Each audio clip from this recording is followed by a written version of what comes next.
Hello student. 10th की SS से हम ज्योग्राफी की बुक कर रहे थे, जिसमें इसका फर्स्ट लेसन था संसाधन एवं विकास। ये लेसन हमारा चल रहा था और इससे काफ़ी हिस्सा हम पढ़ चुके थे। और इसका मेन जो टॉपिक है आज का हमारा, जो आज हम पढ़ेंगे, बहुत ही इम्पोर्टेंट टॉपिक है ये, जो कि एग्ज़ाम की दृष्टि से बहुत इम्पोर्टेंट रहता है और जीके के लिए भी इम्पोर्टेंट है। क्योंकि आज हम भारत में पाई जाने वाली विभिन्न प्रकार की मिट्टियों के बारे में पढ़ेंगे कि भारत में किस किस प्रकार की मिट्टी पाई जाती है। ठीक है, तो बहुत इंपॉर्टेंट टॉपिक होने वाला है ये, जीके के लिए बहुत इंपॉर्टेंट है और आपके सिलेबस के लिए भी बहुत इंपॉर्टेंट है। जो 10th के बच्चे हैं उनके लिए तो बहुत ही इंपॉर्टेंट है ये। तो भारत में पाई जाने वाली विभिन्न प्रकार की मिट्टियों के बारे में आज हम बात करेंगे। ठीक है, तो चलिए शुरू करते हैं। मृदाओं का वर्गीकरण। भारत में अनेक प्रकार के उचावच, यानी कि हाइट के जो ऊंची नीचे जो क्षेत्र, हाइट उचावच का मतलब होता है ऊंचाई के अनुसार जो क्षेत्र होते हैं। भू आकृतियाँ, ठीक है, भूमि की आकृतियाँ, कहीं पठार, कहीं मैदान, तो कहीं मरुस्थलीय भाग है, तो कहीं पर्वतीय भाग है। जलवायु अलग अलग प्रकार की है, ठीक है, और वनस्पतियाँ पाई जाती है। तो ये कह रहा है भारत में अनेक प्रकार की उचावच, भू आकृतियाँ, जलवायु और वनस्पतियाँ पाई जाती है। इसी कारण, यानी अलग अलग प्रकार की जलवायु, वनस्पतियाँ, भू आकृतियाँ और उचावच होने के कारण अनेक प्रकार की मृदाएं भारत में विकसित हुई है। यानी अनेक प्रकार की मिट्टियाँ, मृदा को हम मिट्टी भी कह सकते हैं। ठीक है, अनेक प्रकार की मिट्टियाँ भारत में विकसित हुई हैं। तो सबसे पहले हम बात करेंगे जलोढ़ मृदा की। ठीक है, वैसे मैं बता देता हूँ जलोढ़ मृदा क्या होती है। जलोढ़ मृदा वह मृदा जो जल के द्वारा बहाकर लाई गई हो, उसे क्या कहेंगे? जलोढ़ मृदा। ठीक है, जल के द्वारा बहाकर लाई गई मिट्टी को क्या कहेंगे? जलोढ़ मृदा है। मुख्यतः जो नदी घाटियाँ होती हैं उनके आसपास के क्षेत्रों में पाई जाती है या बाढ़ वाले इलाकों में पाई जाती है। ठीक है, तो देखिए यह मृदा विस्तृत रूप से फैली हुई है, यानी बड़े क्षेत्र पर फैली हुई है और यह देश की महत्वपूर्ण मृदा है। क्यों महत्वपूर्ण? क्योंकि ये काफ़ी उपजाऊ मिट्टी होती है। ठीक है, फसलों के लिए बहुत महत्वपूर्ण होती है।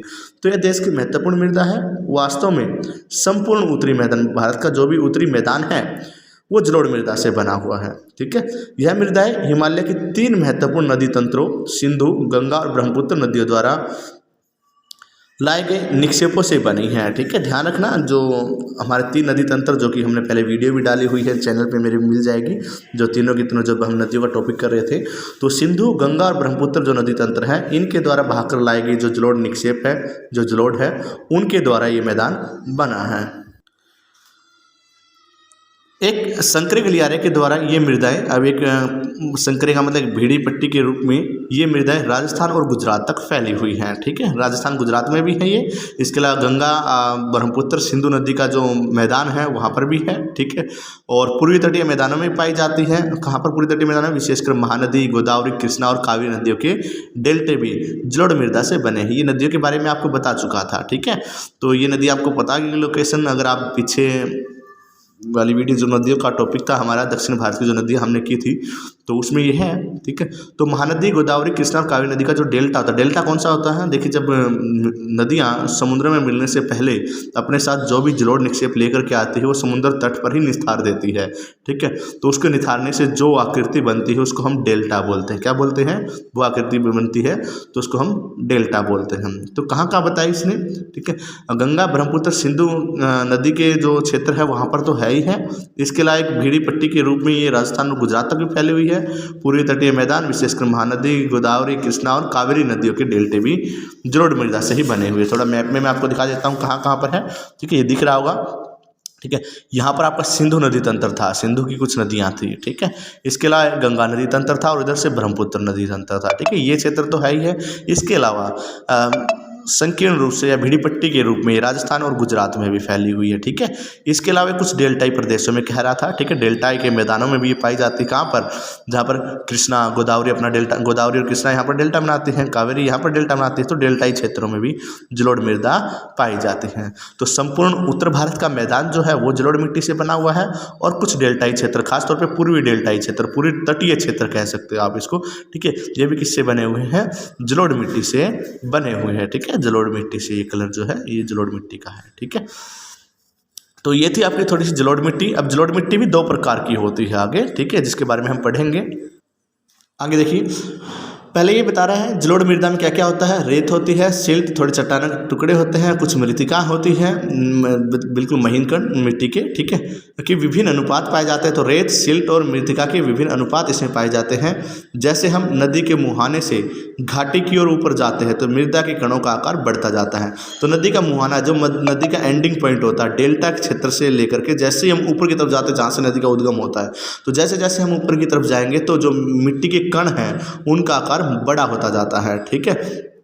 क्यों होता जाता है? क्योंकि जो जहाँ से नदियाँ निकलती है वहाँ पर जो भारी कंकड़ होते हैं वहीं पर निथार देती है, तो वहाँ पर मोटे कण मिलेंगे। फिर धीरे धीरे आगे जैसे जैसे जाती जाएगी तो कणों का आकार महीन होता जाएगा, ठीक है। फिर कह रहा है मृदा के कणों का आकार बढ़ता चला जाता है नदी घाटी के ऊपरी भागों में। नदी घाटी के ऊपरी भागों में देखिए जैसे ढाल, भंग हो, किस्मिप, छोटे कण वाली मृदा पाई जाएगी। ऐसी मृदा पर्वतों की तलछटी पर बने मैदानों, ठीक है, जैसे दवार, चो क्षेत्र और तराई में आमतौर पर पाई जाती है। यानी जब नदियाँ पर्वतीय क्षेत्रों से निकल कर मैदानों में प्रवेश करती है तो वहाँ पर ये क्षेत्र पाए जाते हैं। इसको चो क्षेत्र भी कहते हैं, द्वार भी कहते हैं, तराई क्षेत्र भी कहते हैं, ठीक है। तो वहाँ पर थोड़े मोटे कण वाली मृदा पाई जाती हैं।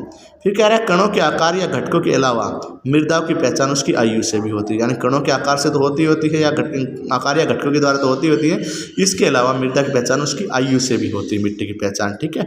तो आयु के आधार पर जलोढ़ मिट्टी को दो भागों में बांटे जाते हैं, ठीक है। ध्यान रखना, जो जलोढ़ मिट्टी है वो आयु के आधार पर दो भागों में बांटी जाती है। पहला पुराना जलोढ़, ध्यान रखना इसको, पुराने जलोढ़ को बांगर कहा जाता है। और दूसरा है नया जलोढ़। नया जलोढ़ क्या कहते हैं? खादर कहते हैं। बच्चे उल्टा कराते हैं, ठीक है। आज से पूछ लेता है पुरानी जलोढ़ मृदा किस नाम से जानी जाती है, बच्चे खादर कह देते हैं, तो वो गलत हो जाएगा। तो पुरानी जलोढ़ मृदा वो बांगर के नाम से जानी जाएगी और जो नई जलोढ़ मिट्टी है, ठीक है, वो खादर के नाम से जानी जाती है। या क्वेश्चन ऐसे भी आ जाता है बांगर से आपका क्या अभिप्राय है, बांगर मिट्टी किसे कहते हैं? तो पुरानी जलोढ़ मिट्टी को बांगर कहा जाता है और नई जलोढ़ मिट्टी को खादर कहा जाता है। ध्यान रखना बच्चे इस बात इसको, ठीक है। आगे देखिए, बांगर मृदा में कंकड़ ग्रंथियों की मात्रा ज़्यादा होती है, ठीक है। बांगर जो है उसमें कंकड़ ज़्यादा मिलेंगे आपको। खादर मृदा में बांगर मृदा की तुलना में महीन कण पाए जाते हैं, जबकि जो नई जलोढ़ मिट्टी होती है उसमें कण की मात्रा, महीन कण ज़्यादा होते हैं, जबकि पुराना जलोढ़ था उसमें कंकड़ ज़्यादा मिलेंगे आपको, ठीक है। फॉर एग्जांपल जैसे कि भाई पहले जो नदियाँ हमारे यहाँ पर हरियाणा का क्षेत्र ले लीजिए, हरियाणा में पहले नदियाँ बहती थी, ठीक है। धीरे धीरे जो मैदान बने हैं वो नदियों के द्वारा बहाकर लाए गए क्षेत्र से ही बने हैं। तो आज भी हम जैसे मिट्टी खुदाई करते हैं या बोरवेल लगाते हैं, हमारा कोई नलका वगैरह लगाते हैं, तो नीचे से जब हम उसकी खुदाई करते हैं तो नीचे आपको एक महीन कण मिलते हैं सिल्ट के आकार के, ठीक है। मतलब इस टाइप की देख, कोई पत्थर से होती, चट्टाने से इस टाइप से होते ना, पत्थर के टुकड़े से इस टाइप के मिलते हैं, ठीक है। तो वो सिल्ट कण होते हैं, ठीक है, मोटे कण होते हैं मिट्टी के, वो गहराई में मिलते हैं। लेकिन ऊपर धीरे धीरे क्या है, मिट्टी जमती गई और जो नई जलोढ़ मिट्टी है उसमें क्या हो गए, महीन कण ज़्यादा मिलेंगे आपको, ठीक है। तो ये कह रहा है खादर मृदा में बांगर की तुलना में जो नई जलोढ़ मिट्टी होती है उसमें पुरानी जलोढ़ मिट्टी की तुलना में महीन कण ज़्यादा पाए जाते हैं। आगे कह रहा है जलोढ़ मृदा बहुत उपजाऊ होती है। जलोढ़ मिट्टी तो वैसे तो पूरी की पूरी जलोढ़ मिट्टी बहुत उपजाऊ होती है, ठीक है। और अधिकतर जलोढ़ मृदाएं पोटास, फास्फोरस और चूना युक्त होती है। आपसे पूछ सकता है जलोढ़ मिट्टी में कौन कौन से पोषक तत्व पाए जाते हैं? तो पोटास होता है, फास्फोरस होता है, चूना होता है। और ये किस फसल के लिए उपयोगी होती है? तो जो इनको गन्ने, चावल और गेहूँ और अन्य अनाजों और दलहन फसलों की खेती के लिए उपयुक्त बनाती है। तो सबसे उपजाऊ मिट्टी पूछे तो कौन सी होती है? जलोढ़ मिट्टी, ठीक है। आगे देखिए, अधिकतम उपजाऊपन के कारण जलोढ़ मृदा वाले क्षेत्रों में गहन कृषि की जाती है, ठीक है। गहन कृषि पता होगा, छोटे से क्षेत्र पर ज़्यादा से ज़्यादा उत्पादन लिया जाता है। तो ज़्यादा उपजाऊपन के कारण यहाँ पर गहन कृषि की जाती है, ज़्यादा प्रोडक्शन लिया जाता है और यहाँ जनसंख्या घनत्व भी अधिक होता है, ठीक है। गहन कृषि में होती है जहाँ पर जनसंख्या का दबाव अधिक होता है, भूमि क्षेत्र कम होता है, जिससे खेतों का आकार बहुत छोटा छोटा होता है, ठीक है। तो क्यों घनत्व क्या हो ज़्यादा जनसंख्या का यहाँ पर? क्योंकि थोड़े से क्षेत्र पर भी ज़्यादा से ज़्यादा उत्पादन यहाँ पर हो जाता है। उस क्षेत्र की भरण पोषण क्षमता ज़्यादा होती है, ज़्यादा जनसंख्या पेट भर सकता है, इसलिए यहाँ जनसंख्या घनत्व भी ज़्यादा मिलेगा। फिर कह रहा है सूखे क्षेत्रों की मृदाएं अधिक सारीय होती है। जो सूखे क्षेत्रों की मृदाएं होती है वो अधिकतर सारीय होती है, ठीक है। फिर कह रहा है इन मृदाओं का सही उपचार और सिंचाई करके इनकी पैदावार बढ़ाई जा सकती है। सूखे क्षेत्रों की अगर अच्छे से उपचार किया जाए, वहाँ तक सिंचाई की सुविधाएं पहुँचाई जाए तो वहाँ पर भी पैदावार बढ़ाई जा सकती है। तो ये तो थी जलोढ़ मिट्टी, ठीक है। संक्षेप में हम करें तो जलोढ़ मिट्टी क्या होती है? जल के द्वारा बहाकर लाई गई मिट्टी को जलोढ़ मिट्टी कहते हैं, ठीक है। और ये काफ़ी उपजाऊ होती है। जलोढ़ मिट्टी दो प्रकार की थी, फिर हमने किया था बांगर और खादर, ठीक है। जो पुरानी जलोढ़ मिट्टी थी उसे हम बांगर कहते थे और जो नई जलोढ़ मिट्टी थी उसे खादर कहते थे, ठीक है। पुरानी जलोढ़ मिट्टी नदी घाटी से थोड़ा दूर जो पुरानी जलोढ़ मिट्टी वो नदी घाटियों से थोड़ी दूर मिलेगी, और नई जलोढ़ मिट्टी है वो नदी घाटियों के समीप और बाढ़ वाले क्षेत्रों में मिलेगी आपको। ठीक है, उपजाऊ ये होती ही है जलोढ़ मिट्टी के अंदर। कपास गन्ना हो गया, चावल हो गया, गेहूँ, अन्य अनाज या दलहन फसलें उगाई जाती है अच्छे से। ठीक है, काफ़ी उपजाऊ मिट्टी होती है, इसलिए ज़्यादा उपजाऊ क्षेत्र होने के कारण यहाँ पर गहन कृषि की जाती है और जनसंख्या का दबाव अधिक पाया जाता है। तो ये तो थी जलोढ़ मिट्टी आपकी। इसके बाद सेकंड है आपकी ब्लैक सॉइल यानी काली मृदा। तो देखिए इन मृदाओं का रंग काला होता है, ध्यान रखना, इसीलिए तो इसे काली मृदा कहा जाता है। इन्हें रेगर मृदा भी कहा जाता है। बहुत इंपॉर्टेंट क्वेश्चन है, बहुत बार जीके में भी मैंने जब एग्जाम दिया है तो वहाँ पर भी आया हुआ था, उसने बार बार यही पूछा हुआ था कि भाई रेगर मृदा को अन्य किस नाम से या काली मृदा को अन्य किस नाम से जाना जाता है, तो रेगर मृदा होती है। ध्यान रखना, रेगर मृदा किस मिट्टी का नाम है, तो काली मिट्टी या काली मृदा का नाम क्या है, रेगर मृदा भी कहा जाता है इसको।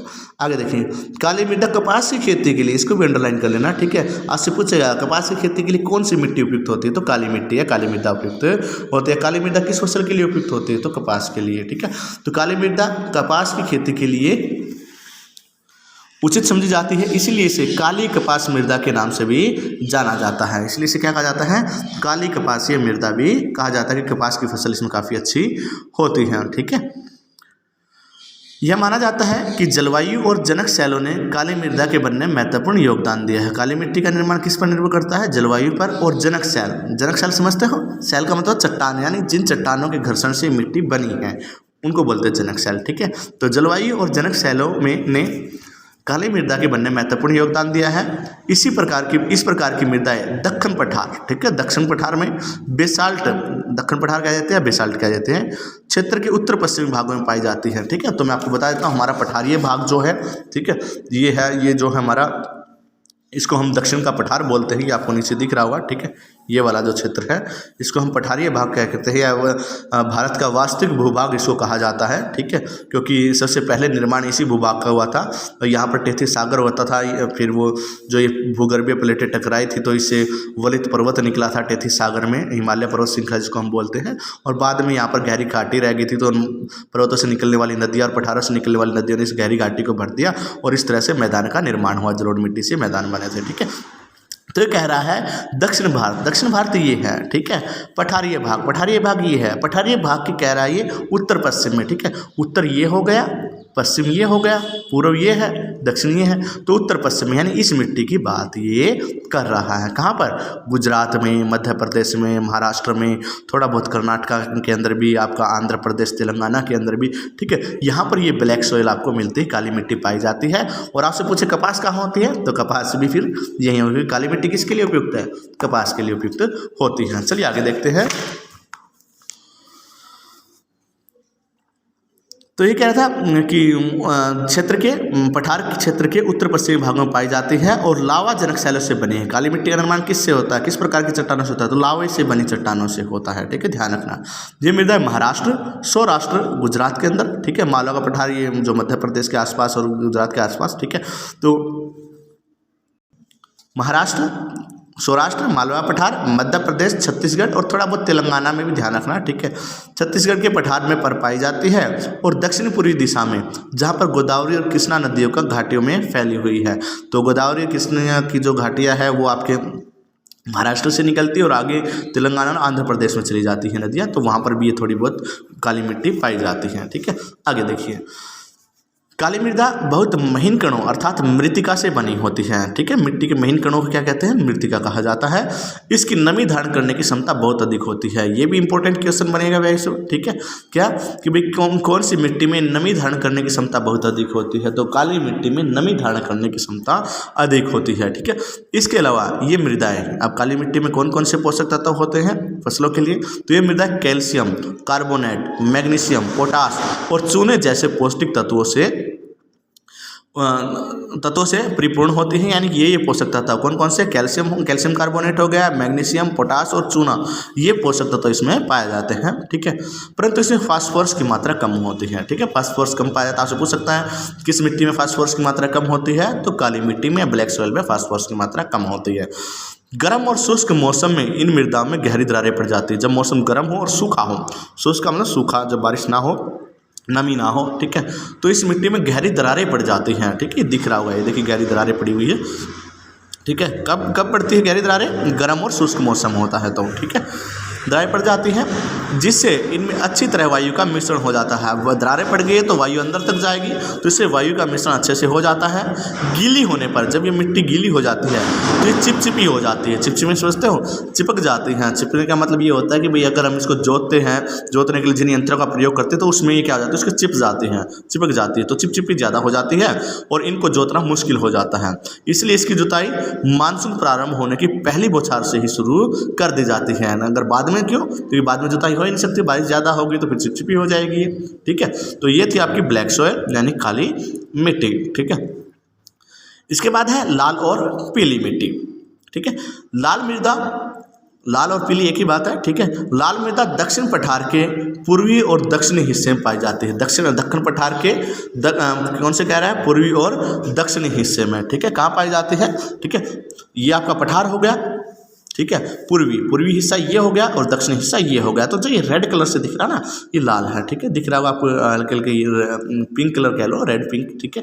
तो ये जो साइड दिख रही है आपको, ठीक है, ये लाल मिट्टी की है, ठीक है। ये देखिए इधर से आपका मतलब आपका यहाँ पर झारखंड है, छत्तीसगढ़ का एरिया है, उड़ीसा का एरिया हो गया आपका, आंध्र प्रदेश तेलंगाना का भी थोड़ा बहुत एरिया हो गया। अगर और दक्षिण में बात की जाए तो यहाँ पर आपका केरल आ जाता है, कर्नाटक आ जाता है, ठीक है, और तमिलनाडु का कुछ क्षेत्र आ जाता है। तो यहाँ पर कौन सी मिट्टी है, ये है आपकी लाल और पीली मिट्टी, ठीक है, ध्यान रखना, ठीक है। पठार का पूर्वी और दक्षिणी भाग कह रहा है, और थोड़ी बहुत मात्रा में, ठीक है, ऊपर भी हमें ये शो हो रही है, ठीक है। यहाँ पर आप देखोगे आपका मेघालय का कुछ पार्ट्स हो गया, नागालैंड हो गया, मणिपुर हो गया, मिजोरम हो गया, त्रिपुरा हो गया, ऊपर अरुणाचल प्रदेश हो गया, ठीक है। यहाँ पर भी ये लाल और पीली मिट्टी थोड़ी बहुत पाई जाती है, ठीक है। तो ये थे लाल और पीली मिट्टी के क्षेत्र, ठीक है। आगे देख लेते हैं आगे क्या कह रहा है ये। तो क्या रहा है, लाल मृदा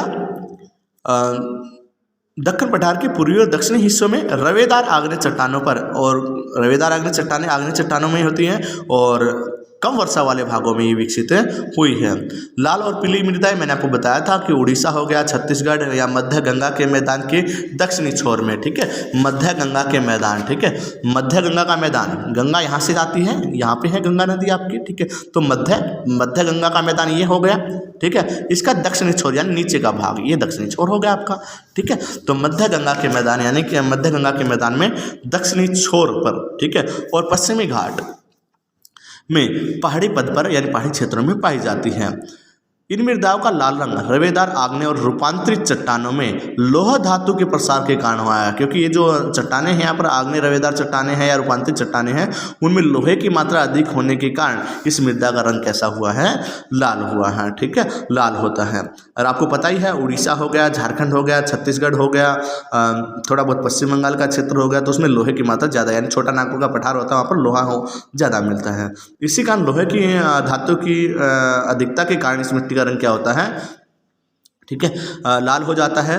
और इनका पीला रंग कब होता है, जब जल योजन के कारण, जब ये मिट्टी जो है जल सोख लेती है तो इनका रंग क्या हो जाता है, लाल मिट्टी का पीला हो जाता है, ठीक है।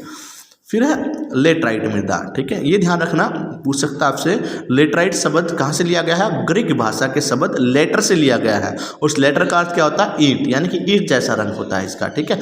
लेटराइट मृदा उच्च तापमान और अत्यधिक वर्षा वाले क्षेत्रों में विकसित होती है। जहाँ पर तापमान अधिक होता है, जहाँ पर वर्षा अधिक होती है, वहाँ पर लेटराइट मिट्टी पाई जाती है। यह भारी वर्षा से अत्यधिक निस्खलन का परिणाम, जब भारी वर्षा होती है तो उससे जब निस्खलन होता है, चट्टानें टूटती है, अपघटित होती है, उसके टूटने से या अपरदन से ये बनती है। इस मृदा में ह्यूमस की मात्रा कम पाई जाती है। ह्यूमस का मतलब पेड़ पौधे वगैरह है, ठीक है, पेड़ पौधों की पत्तियां जो होती है उसकी गलन सड़न होती है, जीव जंतु की गलन सड़न होती है, वो नहीं मिलती यहाँ पर, उसकी मात्रा कम होती है। क्यों कम होती है बताएगा आगे, क्योंकि अत्यधिक तापमान के कारण जैविक पदार्थों को अपघटित, यानी जो जैविक पदार्थ पेड़ पौधों के पत्ते हो गए, ठीक है, वो उनको अपघटित करने वाले जो बैक्टीरिया है वो यहाँ नष्ट हो जाते हैं, इसलिए ह्यूमस की मात्रा यहाँ पर नहीं होती। लेटराइट मृदा पर अधिक मात्रा में खाद और रासायनिक उर्वरक डालकर ही खेती की जा सकती है, यानी ज़्यादा उपजाऊ नहीं होती क्योंकि ह्यूमस की मात्रा तो होती नहीं इसमें, तो इसमें अत्यधिक खाद यानी अधिक मात्रा में खाद और रासायनिक उर्वरक डालकर ही इस पर खेती की जा सकती है। ये मृदा मुख्य तौर पर कर्नाटक, केरल, तमिलनाडु, मध्य प्रदेश, उड़ीसा तथा असम के पहाड़ी क्षेत्रों में पाई जाती है। ठीक है, हम मैप में देख लेते हैं। लेटराइट मृदा जो है हमारी, वो आपको दिख रहा होगा। इसने कहा केरल का कुछ भाग, तटीय भाग हो गया, या फिर इधर तमिलनाडु का कुछ भाग हो गया, कर्नाटक हो गया। ठीक है, थोड़ा सा महाराष्ट्र के अंदर भी थोड़ा बहुत। ठीक है, इसके अलावा इधर देखिए थोड़ा बहुत उड़ीसा और पश्चिम बंगाल के अंदर भी कह रहा है, और इधर असम के क्षेत्र में भी कह रहा है। ठीक है, इधर आपका असम का क्षेत्र हो गया ये। ठीक है, इधर उड़ीसा का क्षेत्र हो गया। ठीक है, तो यहाँ पर ये दिख रहा होगा, ये देखिए कलर से दिखाया हुआ है, ये आपकी लेटराइट मृदा है, कहीं कहीं है ये आपके। ठीक है, यहाँ पर आपको केरल का कुछ भाग, कर्नाटक का, थोड़ा सा महाराष्ट्र का भाग। ठीक है, इधर आपका तमिलनाडु का भाग आ गया थोड़ा सा, इधर आपका उड़ीसा का और थोड़ा सा पश्चिम बंगाल का भाग हो गया। अगर हम पूर्व में चले तो यहाँ पर आपका असम का भाग हो गया थोड़ा सा। तो यहाँ पर ये मिट्टी पाई जाती है, लेटराइट मिट्टी। ठीक है, इसके बाद आगे कह रहा है, तो यहाँ पाई जाती है मृदा संरक्षण की उचित तकनीक अपनाकर। मृदा संरक्षण की, क्योंकि इसमें निक्षालन अधिक होता है, मृदा का प्रदन अधिक होता है, तो मृदा संरक्षण की उचित तकनीक अपनाकर इन मृदाओं पर कर्नाटक, केरल और तमिलनाडु में, ठीक है, जो कि नीलगिरी की पहाड़ियाँ हैं वहाँ पर, तो चाय और कॉफ़ी उगाई जाती हैं। तमिलनाडु, आंध्र प्रदेश और केरल की लाल लेटराइट मृदा यहाँ पर काजू की फसल के लिए अधिक उपयुक्त होती है। ध्यान रखना, आपसे पूछेगा काजू की फसल के लिए कौन सी मिट्टी उपयुक्त होती है, तो लाल लेटराइट मृदा क्या है, काजू की फसल के लिए उपयुक्त होती है। जीके के लिए भी इंपॉर्टेंट है। ठीक है, देखिए जीके में वैसे बहुत सारे क्वेश्चन निकल रहे हैं यहाँ से आपके लिए। ठीक है, एक तो लेटराइट मृदा कहाँ पाई जाती है ये पता लग रहा है। इसके अलावा आपको पता है चाय और कॉफ़ी कहाँ होती है। असम में तो हमें सभी को पता है, असम में तो होती है। इसके अलावा कर्नाटक, केरल, तमिलनाडु में भी चाय कॉफ़ी होती है। काजू की फसल भारत के किन राज्यों में होती है, तो वो भी आपको पता लग गया। कहाँ पर, तमिलनाडु, आंध्र प्रदेश, केरल वगैरह में क्या होती है, काजू की फसल होती है। तो यानी जीके बहुत ज़्यादा निकलती है यहाँ से। ठीक है, आगे है इसके बाद हमारी जो फोर्थ मृदा है, ठीक है, वो है हमारी फिफ्थ मृदा, पांचवी मृदा जो है वो हमारी है मरुस्थलीय मृदा। ठीक है, तो मरुस्थलीय मृदाओं का रंग लाल और भूरा होता है, लाल और हल्का भूरा होता है। ये मृदा आमतौर पर रेतीली और लवणीय, लवणीय का मतलब खारी होती है। ठीक है, कुछ क्षेत्रों में नमक की मात्रा इतनी अधिक होती है कि झीलों से जल वाष्पीकृत करके खाने का नमक भी बनाया जाता है। यानी कि यहाँ क्या करते हैं कि झीलें बना लेते हैं यहाँ पर, और पानी डाला जाता है झील के अंदर, और जो मिट्टी के अंदर नमक की मात्रा तो पानी में घुल जाती है और पानी के अंदर आ जाती है। फिर धीरे धीरे पानी सूख जाता है और जो परत जम जाती है नीचे, पानी का तो वाष्पीकरण हो गया, नीचे रह गया नमक, नमक की परत जम जाती है, तो खाने लायक नमक इसके बनाया जाता है। शुष्क जलवायु यानी सूखी जलवायु और तापमान अधिक, उच्च तापमान के कारण जल वाष्प दर यहाँ पर अधिक होती है, और मृदाओं में ह्यूमस और नमी की मात्रा यहाँ पर क्या होती है, मरुस्थलीय मृदा में बहुत कम होती है। ठीक है, मृदा की सतह के नीचे कैल्शियम की मात्रा बढ़ती चली जाती है। अगर मिट्टी का आप नीचे देखोगे तो कैल्शियम की मात्रा धीरे धीरे बढ़ती जाएगी, और नीचे की परतों में चूने के कंकर की सतह भी यानी चूना भी पाया जाता है। इसी कारण मृदा में जल अंतर संयदन अवरुद्ध हो जाता है, यानी जो जल है वो ज़्यादा नीचे तक नहीं जा पाता। ठीक है, इस मृदा को सही तरीके से सिंचित करके यानी अच्छे तरीके से इसकी सिंचाई की जाए तो इसे कृषि योग्य बनाया जा सकता है, जैसा कि पश्चिमी राजस्थान में हो रहा है, पश्चिमी नहर बनने के कारण। ठीक है, तो ये जो मरुस्थलीय मृदा है आपकी ये मिलेगी कहाँ का, ठीक है, हम देख लेते हैं। ये देखिए, ये जो पीले कलर में दिखाई गई है शुष्क या फिर मरुस्थलीय मृदा इसको कह देते हैं। ठीक है, तो राजस्थान में और थोड़ा बहुत इधर भी थी। ठीक है, यहाँ से दिखाया नहीं हुआ, सोने की हुआ। ठीक है, तो जो मध्य पठारीय शुष्क क्षेत्र है वहाँ पर भी ये मृदा पाई जाती है, इसने नहीं दिखाया हुआ है। ठीक है, यहाँ पर भी ये मृदा पाई जाती है। ठीक है, इसके अलावा राजस्थान में आपकी क्या पाई जाती है, मरुस्थलीय मृदा पाई जाती है, वो विशेष तौर पर पश्चिमी राजस्थान के अंदर। और अभी यहाँ पर इंदिरा गांधी नहर बनी हुई है, तो यहाँ पर इस अच्छे से सिंचाई करके यहाँ पर इसमें फसल भी अच्छे से ले जा रही है। ठीक है, तो ये थी आपकी मरुस्थलीय मृदा। इसके बाद अंतिम है हमारी वन मृदा। वन मृदा को हम पर्वतीय मृदा भी कहते हैं। ठीक है, ध्यान रखना, ये मृदाएं आमतौर पर पहाड़ी और पर्वतीय क्षेत्रों में पाई जाती है। वन मृदा, क्योंकि वन मृदा अधिकतर वहीं होते हैं, और दूसरा पर्वतीय मृदा भी बोलते हैं इसको। तो ये पहाड़ी और पर्वतीय क्षेत्रों में पाई जाती है जहाँ पर्याप्त वर्षा वन उपलब्ध होते हैं। पर्वतीय क्षेत्रों में भी कहाँ पर, जहाँ पर वर्षा वन होते हैं। ठीक है, इन मृदाओं के गठन में पर्वतीय पर्यावरण के अनुसार बदलाव आता है। ठीक है, इनकी जो गठन है उसमें पर्वतीय पर्यावरण के अनुसार बदलाव आता है, यानी कि पर्वतीय पर्यावरण में जो बदलाव होते हैं उसी के अनुसार इस मिट्टी की गठन में भी बदलाव आता है। नदी घाटियों में मृदाएं दोमट और सिल्टदार होती हैं, चट्टानी टुकड़ों के रूप में और दोमट के रूप में होती है नदी घाटियों के रूप में, परंतु ऊपरी ढालों पर इनका गठन मोटे मोटे कणों से होता है, मोटे मोटे कंकड़ से होता है। हिमालय के हिमछादी क्षेत्रों में इन मृदाओं का बहुत, जहाँ पर हिमालय का हिमछादी क्षेत्र है जहाँ पर बर्फ गिरती है, तो वहाँ पर इसका अपरदन बहुत अधिक होता है और ये अधिशिल्क यानी चट्टानों के टुकड़ों में पाई जाती हैं तथा ह्यूमस रहित होती है। ठीक है, अधिशिल्क के रूप में होती है और ह्यूमस से रहित होती है। नदी घाटियों के निचले क्षेत्रों विशेषकर नदी सोपानों में, ठीक है, और जलोढ़ पंखों आदि में ये मृदाएं उपजाऊ होती हैं। ठीक है, नदी सोपान या जलोढ़ पंखों में होते हैं तो ये उपजाऊ होती हैं। ठीक है, देख लेते हैं कहाँ कहाँ पर होती है मृदा। ग्रीन कलर से आपको पर्वतीय या वन मृदा दिखाई गई है, दिख रहा होगा आपको। आपका जम्मू कश्मीर हो गया, यहाँ पर आपका हिमाचल प्रदेश हो गया, उत्तराखंड हो गया आपका। ठीक है, इसके अलावा सिक्किम हो गया और अरुणाचल प्रदेश का कुछ भाग हो गया। तो यहाँ पर क्या है, आपकी पर्वतीय मृदा पाई जाती है, वनीय मृदा पाई जाती है। ठीक है, तो ये तो था आपके वन। ठीक है, तो भारत में 6 प्रकार की मिट्टियाँ पाई जाती हैं। ठीक है, कितने प्रकार की, मुख्य तौर पर 6 भागों में बांटा गया भारत की मृदा को। ठीक है, जिसमें हमने पहले जलोढ़ मिट्टी की थी, उसके बाद काली मिट्टी हमने की थी दूसरे नंबर पर, तीसरे नंबर पर हमने लाल और पीली मृदा की थी, चौथे नंबर पर लेटराइट मृदा और 5वें नंबर पर मरुस्थलीय मृदा और 6ठे नंबर पर 6 प्रकार की मिट्टियाँ थी, वन मृदा या पर्वतीय मृदा हमने की थी। तो ये 6 प्रकार की मिट्टियाँ भारत में पाई जाती हैं। उम्मीद करूँगा आपको अच्छे से समझ आई होगी और कहाँ कहाँ थी ये हमने सारा मैप के अकॉर्डिंग, ठीक है, अच्छे से किया है, कहाँ कहाँ किस प्रकार की मिट्टी पाई जाती है, तो ये हमने अच्छे से किया। तो आज के लिए इतना ही। ठीक है, आज हमने भारत की मिट्टियाँ की हैं। अगर फिर भी आपको कोई डाउट्स हो, कुछ प्रॉब्लम हो, कोई दिक्कत हो तो आप बता सकते हो। ठीक है, मेरे अकॉर्डिंग मैंने बहुत अच्छे से ये मिट्टी आपको कराई है, जो आपके NCERT की बुक में है, SS की बुक में है। तो उस तरीके से वो मैंने पूरा मटेरियल आपको बताने की कोशिश की है। ठीक है, और कोई प्रॉब्लम हो, कोई दिक्कत हो, बच्चे बता देना। अगर आपको अच्छे से समझ आया है तो कमेंट जरूर करना कि हाँ हमें समझ आया है, और कोई प्रॉब्लम हो तो भी कमेंट करना कि सर हमें यहाँ दिक्कत आ रही है। ठीक है, और चैनल को लाइक सब्सक्राइब जरूर कर देना और दोस्तों के पास शेयर भी करना। ठीक है, तो आज के लिए इतना ही।